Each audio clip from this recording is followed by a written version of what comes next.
that there were Cinderellas in this deck, but here, Fairy Godmother has one ability which allows you to exert an opponent's character when a Cinderella comes into play. And lo and behold, Joshua plays a Cinderella to exert Merlin Crab and then challenge with the Fairy Godmother to remove the crab, leaving her with one remaining willpower. So a fun little combo there, and probably one that we haven't seen a tournament play terribly often, and here it is in the finals of the first North American Lorcana Challenge. And you know, one thing that I think I'm just now noticing about Joshua's deck list, I'm not sure that Joshua plays any actual songs. So I think that this Cinderella is purely in here to combo with the Fairy Godmother. And he is playing one Churnabox follower, so it is a very character-heavy deck where you want characters in your discard pile. You don't want to be hitting anything other than characters off of those Mufasas when the Mufasas get banished. So it's just a pretty interesting thing there that he decides to run the combo of Cinderella and Fairy Godmother, and it seems to be working for him. It definitely works here, and you know, Cinderella at a 1 cost can be brought back from the discard pile with Perdita, perhaps allowing you to do that combo several times. So it's a fun little trick. We do see Joshua finally taking a little bit of board control here, removing some of what Matthew was working with. Matthew deciding to ink a Minnie Mouse Stylish Surfer and banishing the Piglet in a challenge. Can't let that Piglet continue to gain lore. It's got too much lore. Also going to play Madame and Medusa to get rid of that Merlin rabbit. You don't want that rabbit bouncing around, drawing a bunch of cards for Joshua if you can help it. No, as you said last game, Brandon, or we talked about earlier, the rabbit, it does feel bad banishing the rabbit, giving your opponent a card, but if you give your opponent a card off of it and they've got 2 cards off the rabbit, that is the minimum they can get.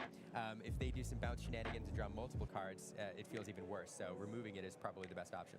Absolutely, and when the rabbit leaves, the rabbit comes back. So many rabbits. Joshua just has another that he's able to play to draw another card, and he will use the Cinderella to finish off the Madame M. Fox, getting it out of play.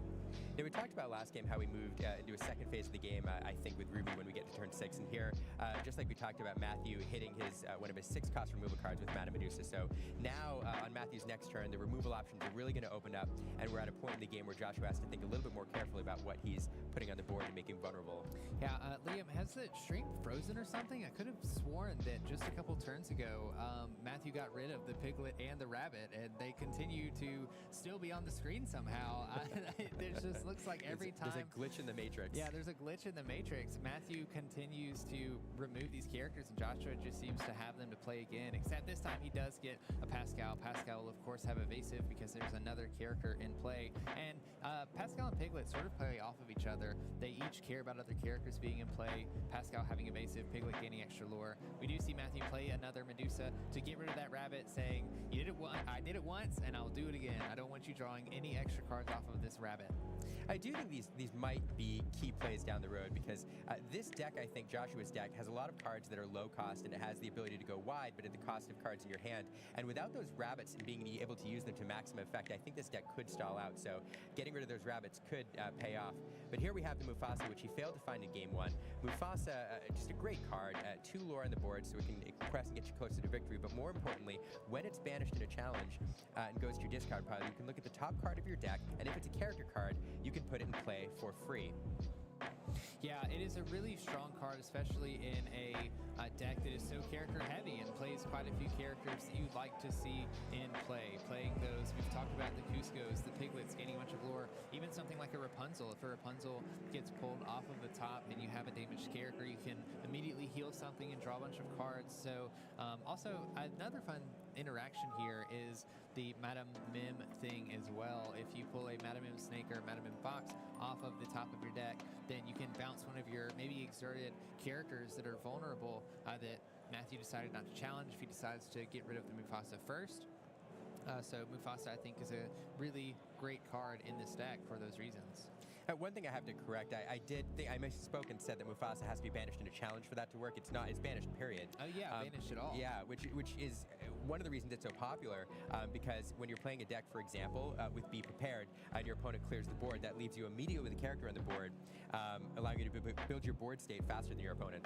Yeah, that's why I love the Mufasa plays in board states like this. Joshua is putting a lot of pressure on Matthew right now with both the Piglet, the Pascal, and then decides to play Mufasa because he's building a wide board, knowing that Matthew has enough ink to play a Be Prepared, and it's Matthew is incentivized to play a Be Prepared right now to get rid of all of these characters, but he also knows that that will come at the cost of banishing the Mufasa and potentially drawing something off the top to immediately be put into play. So luckily for Matthew, the Piglet and the Pascal are exerted. Of course, he can't challenge the Pascal because the Pascal has evasive, but he can banish that Piglet that has 3 lore and has been pushing Joshua closer and closer to 20. I mean, Joshua's already halfway to his win condition. Joshua here taking a look at the cards in his discard pile, spreading them out, showing both Matthew and himself what's in there. This is important for a variety of reasons. One is the Perdita we talked about, which can pull cards back, but the other, as we mentioned earlier and you saw in previous rounds, there's one copy of Chernobog in this deck, which cares about characters in your discard pile because it makes it a lot cheaper to play. Yeah, and I'll be honest, Chernobog would be quite a difficult card for Matthew to take care of. Ruby has a lot of ways to outright banish characters, but in Matthew's deck list, there's only about 6 cards that can actually outright banish, or not even banish, or just get rid of the Chernobog. He's running 3 Be Prepareds, which of course he can use to do that, but we've already talked about how the Mufasa on board makes that a pretty difficult play or tricky play if we do see a Chernobog come out. He's also playing a couple Yzma, Scary Beyond All Reason. Scary Beyond All Reason, thank you, Liam. That you can choose a character and shuffle that character back into the player's deck, and then that player draws 2 cards. That would be another way to get rid of the Chernobog.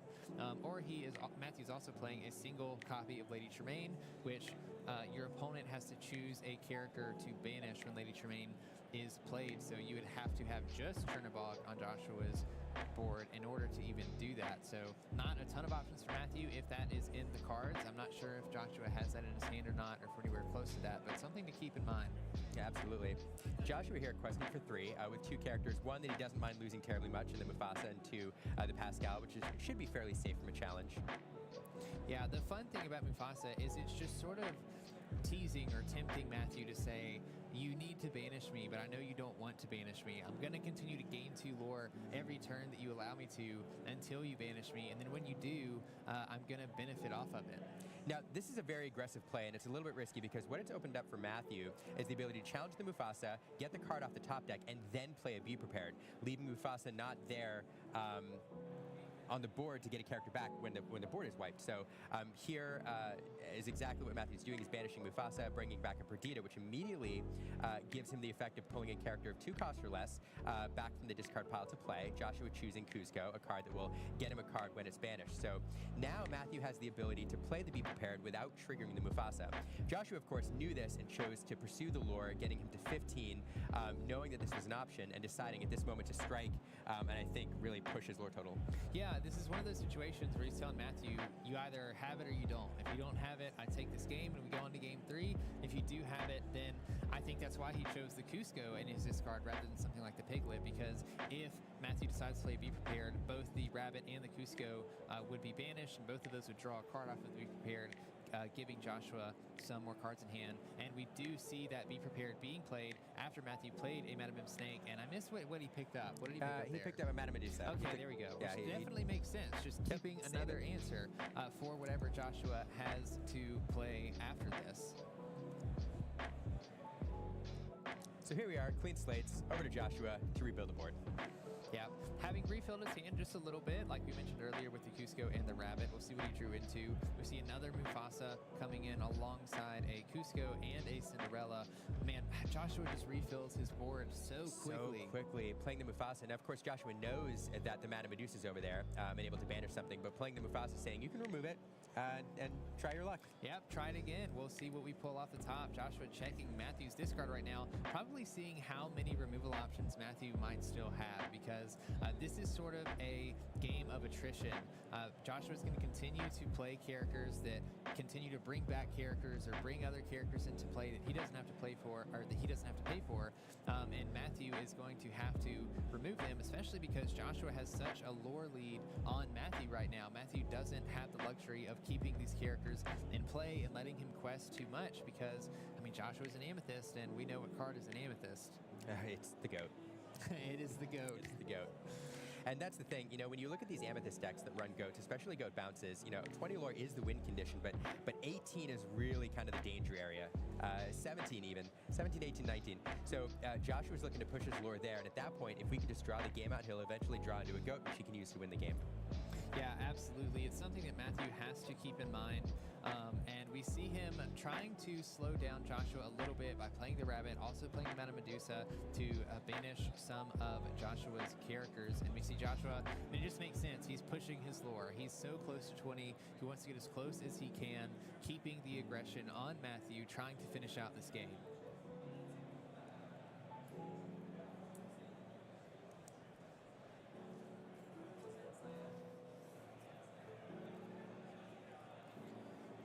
Oh, okay, this is an interesting play. Joshua playing the Peter Pan Shadow, which has evasive, and Matthew is going to really struggle to be able to get rid of this. Joshua is showing game on board with a total of 4, 5, 6 lore total, so Matthew would need to get rid of 4 lore on the board, which is going to be difficult because some of that 4 lore is a Mufasa, carrying 2 of it. We know that if Mufasa gets banished, then another character is likely to come into play also.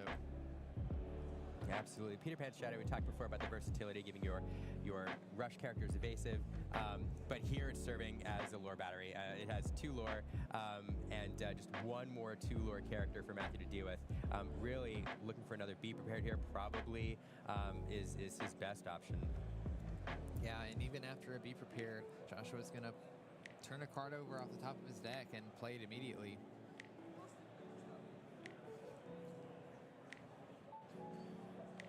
Matthew thinking really hard about his lines, what his outs are, seeing how he needs to play this turn to save this game.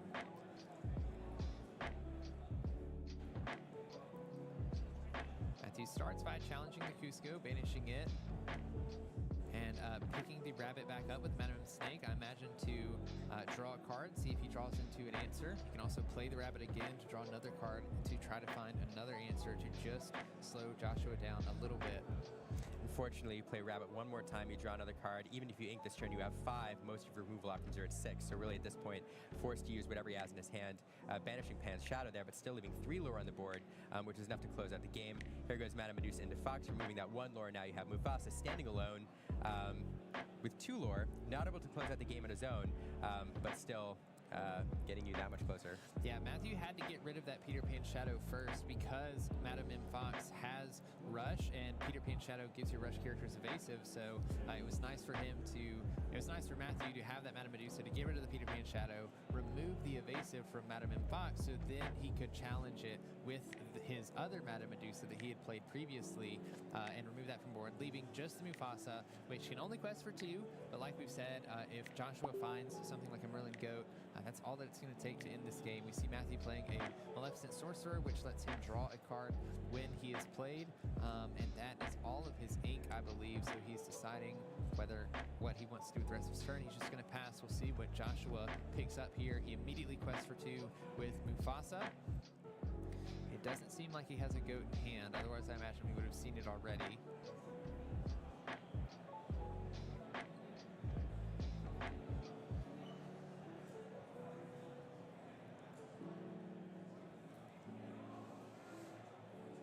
Okay, and Joshua is just going to play a little bit wide, force Matthew to get rid of all of these characters, which is going to be a little tough. Matthew could do this again with the same way he did before, challenging the Mufasa, seeing what Mufasa pulls off the top, and then playing a Be Prepared if he has it to completely wipe Joshua's board.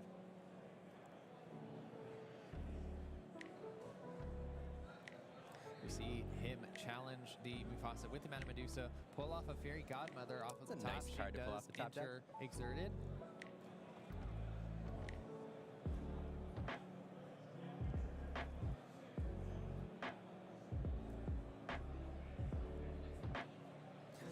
I think Matthew has 11 ink total, so he can play 4 ink worth of cards before he has to have the Be Prepared to play.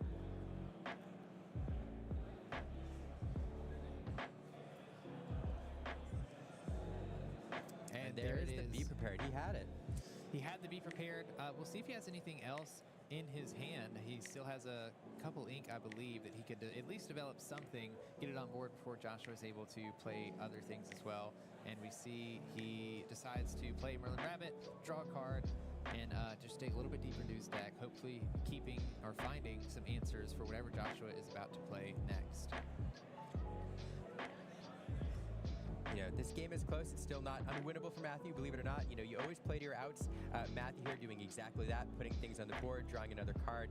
There's a lot of removal options, you know, that Ruby has available, and so he has an answer for single characters that are dropped on the board, and several of the be-prepareds. Of course, you know, we keep talking about the GOAT and how important the GOAT is to this deck, but for all we know, all 4 GOATs could be stacked onto the bottom of this deck just due to bad luck. And so, always play to your outs, and this game is still in play. It's definitely happened before, and we see where Joshua's deck shines here, being to feel like constantly play wide. All he had to do here was play a Perdita. He immediately can bring a Cusco back into play, and now Matthew doesn't just have to take care of 1 character, he has to take care of 2. And Matthew is eventually going to run out of be-prepareds. He's already played quite a few Madame Medusas, and since these characters are ready, it's going to be, our Perdita and Cusco specifically are readied. It makes it that much harder for Matthew to interact with them and banish them before Joshua goes to the next turn, because all Joshua needs is a single readied character that has lore and can quest in order to win this game on the next turn. So we see another Madame Medusa come down to banish the Perdita, leaving the Cusco. Matthew still has to get rid of this. And the only 2-cost card, exactly the right amount of ink to exert that character, making it challengeable, and Rabbit coming across there and taking care of Cusco, giving Joshua a card, though, however, in the process. Yeah, I mean, I have to give props to Matthew here. He is playing this match perfectly. He's finding his outs, he's finding the lines, he's creating a lot of pressure. He has a ton of cards on board. Joshua's deck struggles a lot to play against a wide board, and if Matthew can delay this game by just a few turns, Matthew might be able to actually swing this in his favor. Currently showing 5 lore on the board. Pass it back to Joshua. But as you suggested earlier, you know, you only have so many answers. So every time Joshua is able to drop 2 characters on board, it's just really difficult. A lot of the answers available to Matthew right now, other than Be Prepared, are spot removal. We'll banish a single card. And so you have to, pending multiple of those a turn, is a little tricky. Yeah. You can always pick up his Madame Medusa and play it if he has a bounce character, again, using the resources, recycling them, which is something that Amethyst does really well. But it looks like Matthew does not have the answer, and Joshua is going to take game 2. Guys, we have a game 3 finals match. And I have no idea which way this is going to go. What's fascinating to me, you know, coming in here is that out of these first 2 games, in the first one, it really felt like Matthew was in control most of the game, and carried it away pretty easily.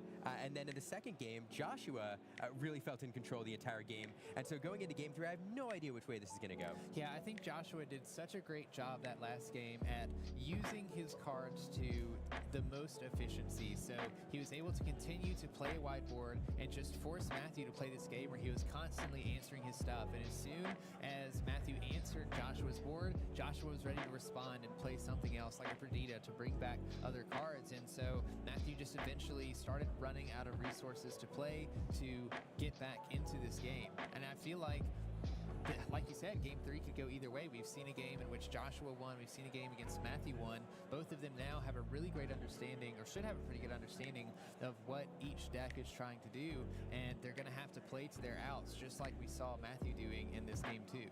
Yeah, and now having each played each other once, they're thinking about their game plans. They're each trying to figure out which way they want to attack this game, figure out which way to go best. I think this is this is probably my favorite way that this could have ended, because you have a deck, you know, as we said from the start, that is kind of came out of nowhere, that was built and making it all the way to the finals against the original, I think, deck, the original popular deck that was everywhere in Chapter 1. It's continued to persist as one of the best decks, even though it's teched just slightly differently. One of the things that I absolutely love, though, about Joshua's deck is it's teched perfectly in that each one of the cards in this deck, you can get maximum value out of. It does multiple things, and you can use everything multiple times.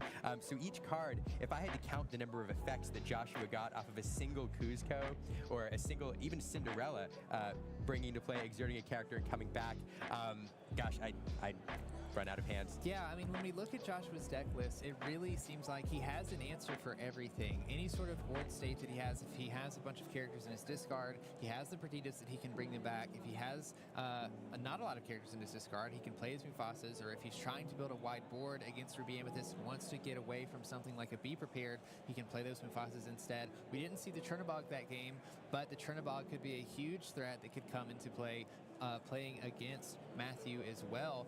But I have to go back and talk a little bit about what you were saying just a second ago. I don't think I could have asked for a better final match. Like, we are playing in a set that has been known to be the most diverse set in Disney Lorcana so far. So the fact that there is the raid boss, for lack of a better word, of Ruby Amethyst, the one that came out the gate running in set 1 as the most dominant deck, versus a deck that nobody saw coming out of anywhere, is just the perfect way to end this. You know, if Joshua ends up winning this finals, then it is a testament to Into the Inklands and how diverse the set was. I mean, regardless if he wins or not, there were plenty of things in the top cut that were very versatile, but it would just be a nice cherry on top to show just how fun and interesting the Into the Inklands set has been to play in. Yeah.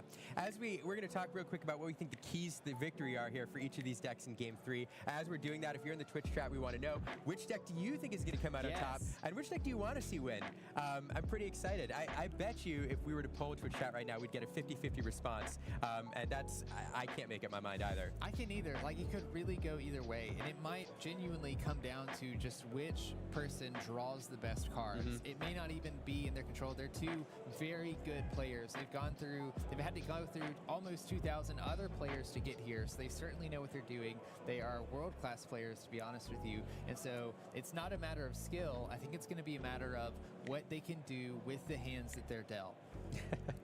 It's a common phrase and one that's especially applicable here in the final. So I'm going to tell you what I think the keys to victory are for Matthew here, and I think it's very similar to what I've said before, and then I'm interested in what you think about Joshua. But for Matthew, I do think still that the aggressive line is probably the one that gives him the best chance of victory, getting a Minnie Mouse Surfer on the board early, perhaps going wide, forcing Joshua to respond to him early, and driving the lore total as high as possible as we get into the late game and more removal options become available. But I do think you're right. I mean, as with any Lorcana game, altering your hand in the very beginning is key, and what each player is lucky enough to draw off the initial draw, and then what they choose to alter into their game plan will really set them up for success or failure here. Absolutely. We know that Matthew will be going first in this game because he lost this past round, but I think you're right about his game plan. Knowing that he's going to want to have to go fast, going to want to have to go wide and be aggressive, I think Joshua's going to have to alter his hand and be ready to respond to that. He knows that Matthew is playing the Minnie Mouse Surfers. He's playing a couple of evasive characters, so we saw how strong the Peter Pan Shadow was, the Pascal was, utilizing those Merlin Crabs to buff those up, utilizing the Peter Pan Shadow so that you can threaten those characters with Madame M. Fox and deny Matthew from gaining a bunch of extra lore off of those evasive cards and some of those aggressive cards, and then start getting that engine rolling. Use the Perdidas to bring back your Cuscos, use the engine to bring back your Piglets when you can gain a lore advantage, and when you do finally get the advantage, you can start playing your Mufasas on the wide board, so that when Matthew has to start responding to Joshua, you can start making the most out of that. You just said one key card that I want to highlight before we get to the match here, and that is Mufasa. Joshua didn't find it in Game 1. He did find it in Game 2. I think that's a critical card to play in the mid-game here, because you're playing it on turn 5, right when your opponent is moving to the phase of the game with Ruby that they have their removal options available, especially Be Prepared. So whether or not he finds a Mufasa in the mid-game here around turn 5 and 6, I think will be key to victory. Absolutely. I think it's about time we move into this final game. I want some hype in the chat. We've been waiting all weekend for this moment here. We couldn't get a final any better than this. We're going to Game 3. Liam, are you ready? I'm ready. Let's do it. Let's do it. Let's get down to business. Let's get down to business. To win the Disney Lorcana Challenge. That doesn't roll off the tongue. It doesn't. We'll have to perfect that for next time. Yeah, we'll have to practice, I guess. All right, both players still aren't altering their hands here. You know, one thing we've mentioned earlier is how important this phase of the game is, choosing what to keep in your opening hand and what to discard. Games can be won or lost right here in this stage of the game. I think it's one of the most appreciated points of Disney Lorcana. A lot of players understand about board state and how trades work and resources and efficiency, but the mulligan system in Lorcana is so generous that you have the benefit of being able to put back any card that you want from your opening hand and draw that many cards back up to 7. So if there are certain cards that are really strong in a matchup or really important that you need in a matchup, in this case we've talked about the Mufasa, Peter Pan Shadow, something like Minnie Mouse Surfer, even Madame Medusa, you can put back the cards that you know you don't need and dig really deep, up to 7. You can essentially go 14 cards deep into your deck before the game even starts if you want to. And like you said, I think games can be made or broken purely on how aggressive or not aggressive you decide to mulligan. And here we go, Matthew, on the play here, going first, opening up with a Rafiki. Probably not his ideal opening. I think he probably would be looking for something like a Pascal, being on the play, wanting to get a bit of an aggressive start. But at least the Rafiki sitting there will be able to hopefully keep Joshua from questing with any of his characters. We do see the Rafiki being quested with here. It's partially because Cinderella cannot challenge and banish Rafiki. Cinderella only has 1 strength and Rafiki has 2 willpower. No, that's right. I actually think Cinderella's not the ideal opening for Joshua here. I think Joshua would much prefer to have one of his Chernobog followers, giving him the versatility to draw a card off of it or to challenge that Rafiki. Cinderella in here as a 1-cost character that can come back. There's nothing to sing. There's no songs, but also as a card that works with Fairy Godmother. But a turn 1 play, but probably not the one he wanted to see.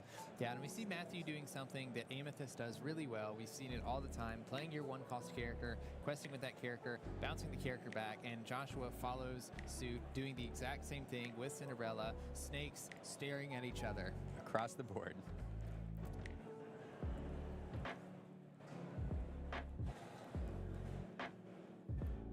So here, Matthew questing for 1, saying, all right, Joshua, you need to respond to me. I'm going to be the aggressor. If you want to banish my snake, you can, but I'm not going to let you get free lore and quest. So Matthew here definitely showing that he's going to take the more aggressive line if it's available to him. Yeah, especially when you're on the play and you are the first person that can play something like a Madame M Snake. Yours is going to drive before your opponent's. It's very advantageous for you to quest like this because now Joshua has a decision to make. He can decide, okay, do I continue to put pressure as well and try to match Matthew in this lore race by questing with my Madame M Snake and developing characters further, or do I make this trade with his Madame M Snake to keep him from gaining any more lore? And we see him making that trade, playing the Fairy Godmother, which I kind of like here because the Fairy Godmother has great stats for a card. It is an inkable 3-cost 3/4, which will trade favorably into this Madame M Snake. It's only a 3/3, so the Fairy Godmother will survive with 1 willpower left. Absolutely. The math here very much in Joshua's favor.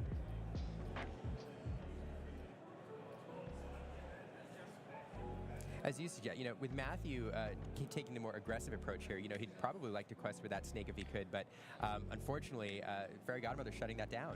So it's a perfect example of, Matthew having a game plan, hoping to quest here, and Joshua shutting that down with just a well-statted character at the appropriate time. And here we see this combo again.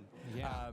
With Cinderella coming down, activating the ability on Fairy Godmother, which says, when a Cinderella is played, you may exert an opponent's character. So exerting the rabbit here, making it vulnerable to a challenge. I think this is a really huge play. Dare I say, maybe game winning. And I know that sounds really dramatic, but being able to exert this rabbit and deny Matthew the value that comes from having a rabbit and being able to bounce the rabbit back and forth, drawing a bunch of cards. We saw in the last game how much Matthew had to dig and draw cards to find answers to Joshua's board state. And so the fact that Matthew only was able to play the rabbit, get the 1 draw off of it, not even be able to quest with it, and Joshua able to deny all of that value that I'm sure Matthew was looking to get from the rabbit, and then on top of that, being able to play the Madame M Fox, bounce the Cinderella back so that you can do that again. And a challenge with the Madame M Fox that still survives the challenge against Rabbit. I mean, I feel like that was a huge tempo shift for Joshua here. Absolutely. Having that Cinderella back in the hand, now Matthew has to think about that. Anything that he plays right now is vulnerable to be challenged. Although Matthew says, all right, turnabout is fair play here. I'll exert your character, making it vulnerable, and perhaps we see a Fox of his own here. I really like this play because I feel like we are seeing two sides of the same coin. We talked earlier about how Joshua isn't playing the Pinocchio talkative puppet, which would do the same thing as his fairy godmother Cinderella play of being able to exert a character when you want to.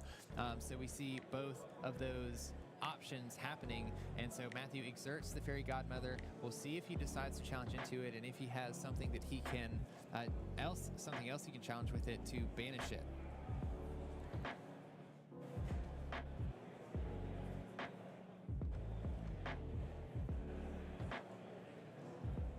And it does look like he had a Madame M Fox that he could play to challenge and get rid of this fairy godmother, knowing that Joshua was holding on to that Cinderella and knowing that that was going to be a real problem for Matthew. Like you mentioned earlier, Liam, not being able to really play anything of value because you knew it was going to be able to be exerted by that Cinderella and fairy godmother combo. So remember how we talked about how the Mufasa is probably key in the mid-match, and key to the mid-match here, because once the options open up on turn 6, Matthew can start removing things, has some really good removal, and having that Mufasa to replace itself with something off the top of the deck feels really good.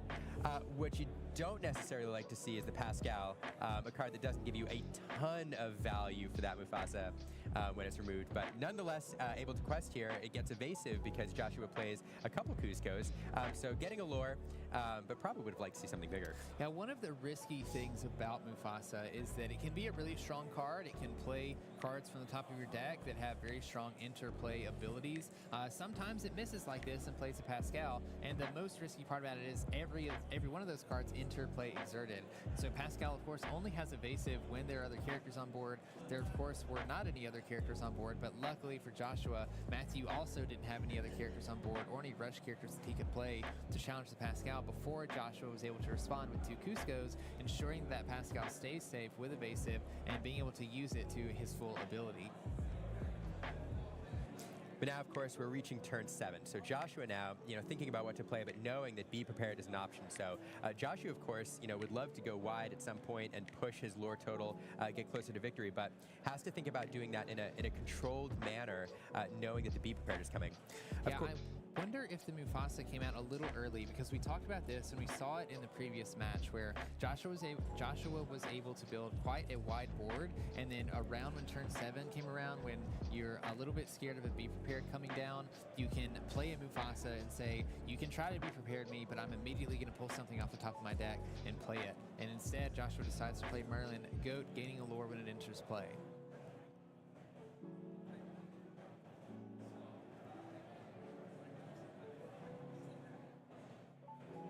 Maleficent coming into play, allowing Matthew to draw a card.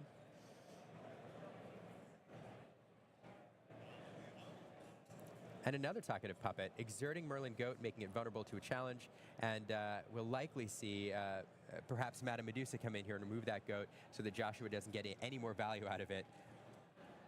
Yeah, and this is where Merlin Goat's stats come into play. Like you had mentioned earlier, the fact that Merlin Goat has 4 strength and banishes the Madame Medusa when it is challenged, although you're happy to see the Merlin Goat be banished and get off of Joshua's board so that Joshua doesn't get any more value out of it, it feels really bad for Matthew to have to trade his Madame Medusa. He won't be able to bounce the Madame Medusa back to hand, and that's at least one that is down that he's not going to have an answer for later in the game.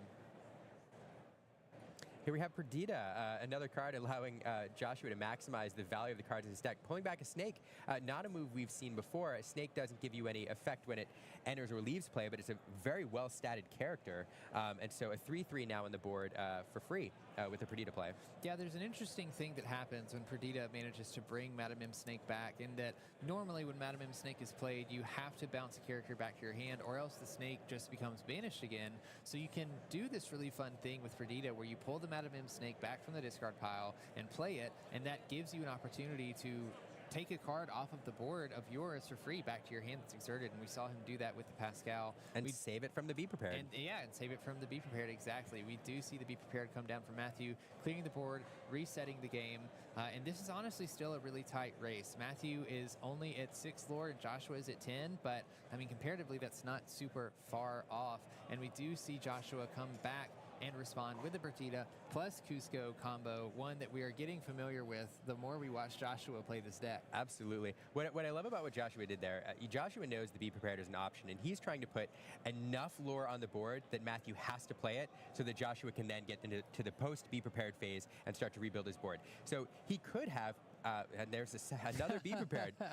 He could have, in that first scenario, used Perdita to pull back a Cusco or something else that got him some value, but instead he did pull back the Snake, bouncing a Pascal, just putting a little bit more lore on the board with Perdita, and basically forcing that Be Prepared. Yeah, and the fact that Matthew's already down 2 Be Prepareds means that Joshua can play around a little bit riskier if he wants to. Joshua's doing a very, very great job of, like you mentioned earlier, putting just enough lore on board that Matthew has to play this Be Prepared. He's not overextending. He's playing just enough to put enough pressure so that Matthew thinks about playing a Be Prepared, but isn't getting a ton of value off of the Be Prepared. So, for instance, Matthew Be Prepared's right now, Joshua's going to draw 2 cards off of the Rabbit and the Cusco, and he's only taking 2 lore off of the board. But if he doesn't do anything or doesn't get rid of any of these cards, Joshua's gaining 3 lore a turn, and after 2 or 3 turns, that's going to get him dangerously close to 20 lore and taking this match entirely.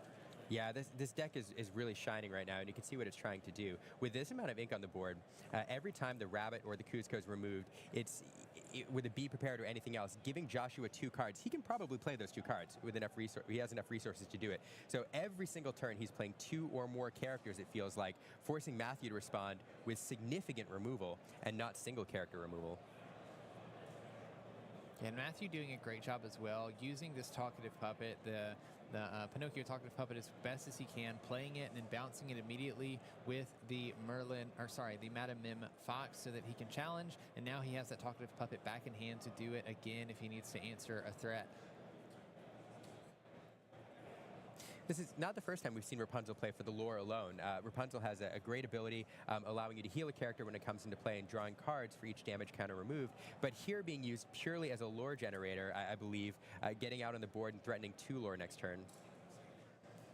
Yeah, I mean, like I said earlier, Joshua is just doing a phenomenal job at putting just enough lore on board for it to matter, but not enough that Matthew feels great about his options. We do see a Madame Medusa being played by Matthew, which will banish a character with 3 strength or less, and he chooses the Rapunzel because the Rapunzel has 2 lore on it, the most lore out of any of the characters, just trying to slow Joshua down as much as possible, but Joshua just continues to chug along, going up to 13 lore currently.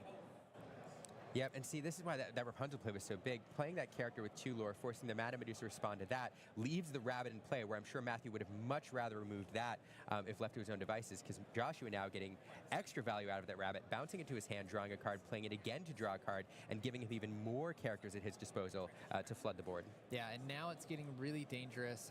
Being able to bounce and replay the Rabbit, like you mentioned, drawing cards, getting a Piglet on board that will have +2 lore because there are 2 other characters on board. Right now, we're looking at a total of 6 lore in play on Joshua's side of the board. And we see Matthew using that talkative puppet again to exert the Piglet that I'm sure he's planning to challenge.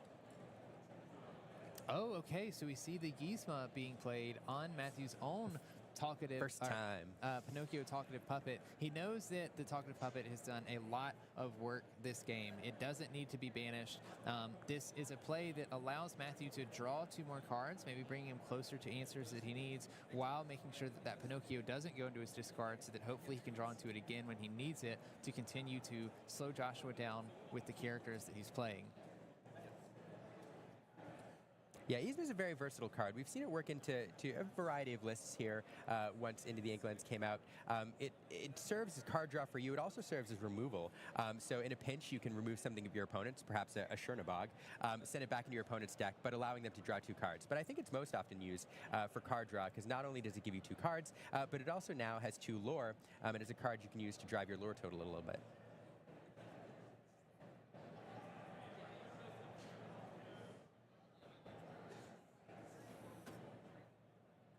Man, the rabbits just do not stop. We see Joshua using one of his Merlin rabbits to banish the Madame Medusa and just playing another rabbit to draw another card. We see another Piglet in play as well. This is just forcing Matthew to answer again, saying, you have to answer my board, otherwise I win next turn, because now I have Yeah, now still just 6 lore on board, 7 lore on board currently, which will be plenty enough to get to 20 on the next turn. If Matthew can't answer, Matthew can't challenge the Pascal because Pascal has evasive. All other characters on Joshua's side of the board are readied, so Matthew's not going to be able to challenge them. I really think Matthew just has to have a be prepared here. Joshua deciding to quest with Madam Fox, knowing that if Matthew does challenge the Madam Fox with the Yzma, it will also banish the Yzma, meaning that the Yzma won't be able to banish or challenge or banish any of the other characters either. No, this is a difficult situation. As we mentioned, most of the removal in Ruby is spot removal, allowing you to remove a single target or single character. So another be prepared. Again, we always talk about how important it is, but again, another be prepared would be nice. We'll see if Matthew's able to find it. He is. He does have the be prepared to save him and keep this game going. Liam, this is such a tight game for the championship. I'm on the edge of my seat. Matthew finding the answers he needs when he needs them. Even though Joshua is really close, I feel like this game still isn't over for Matthew. No, definitely still in play, but Joshua with 2 great answers here. The rabbit, of course, getting a card is always nice. You can quest for that rabbit next turn to get you a lure, but the Mufasa is a really rough card for Matthew to see played here. It has 2 lure, can quest next turn, but again, it's going to replace itself if Matthew manages to remove it. Maui coming into play with Rush, but nothing exerted, so nothing able to be challenged there. Yeah, I really like this Mufasa play from Joshua. It makes it so that even